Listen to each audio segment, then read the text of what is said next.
I went to Issa Rae's Somerville in LA, and Black owned restaurant, Black chefs, and Black partners. And it was such a transformational experience for one particular reason. Now, in my work now, I bridge the connection between branding and creative through cultural competence. I've worked with a lot of restaurant owners and a lot of Black founders, helped them tell their story in a way that didn't feel like they were being pigeonholed, but also in a way that was expansive. And just from that perspective, walking through the door, being able to have this upscale experience in a Black space will change you on a cellular level.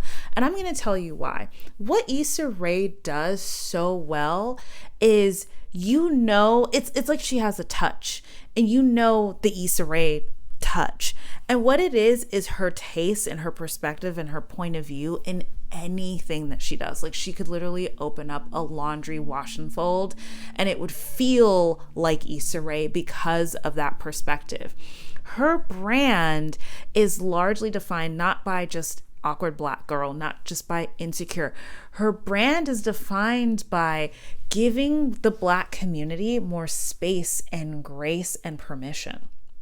Her brand is defined by, no matter what it is that she's doing, you feel that impact in every space, down to a restaurant. And I have to say, the restaurant business is tough, right? Like, tough, especially right now after the fires, the ICE raids, everything. Like, restaurants are going through it, and they never really fully recovered from COVID either.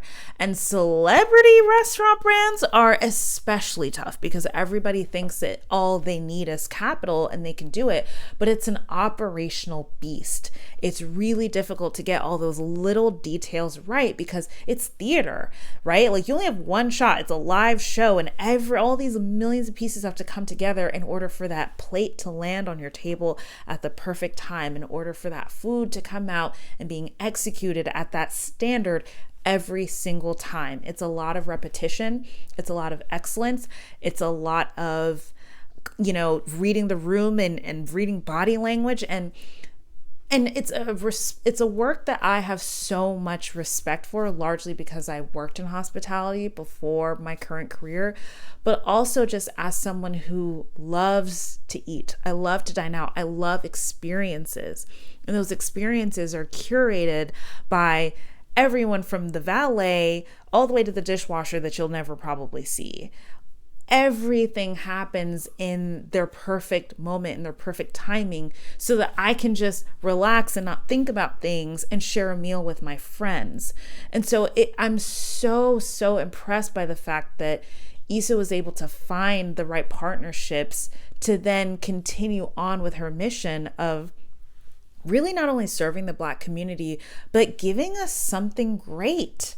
Giving us something that doesn't keep us pigeonholed in a box, and giving us something that we both connect to on a cultural level, but in an elevated way, without it being so French, without it being so European coded. Like, still honoring California ingredients, still honoring like what we love about the food that we have access to here, but also the food that comes from our culture. The menu was very restrained. It was very thoughtful. It was edited really well. You weren't overwhelmed with choices. Like, it made sense. I felt like it felt familiar, but it also felt like there was something to be discovered. There were things that you could try if you hadn't tried it before. It was just so well done.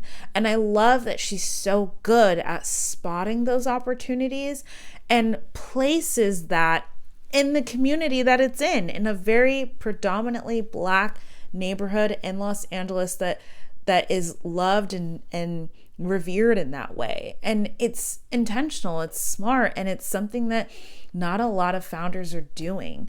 So what we can learn from this is, how does your mission and your why integrate in the way that you expand your business? Because at this point, Issa Rae is so much more than a writer and a director and a producer.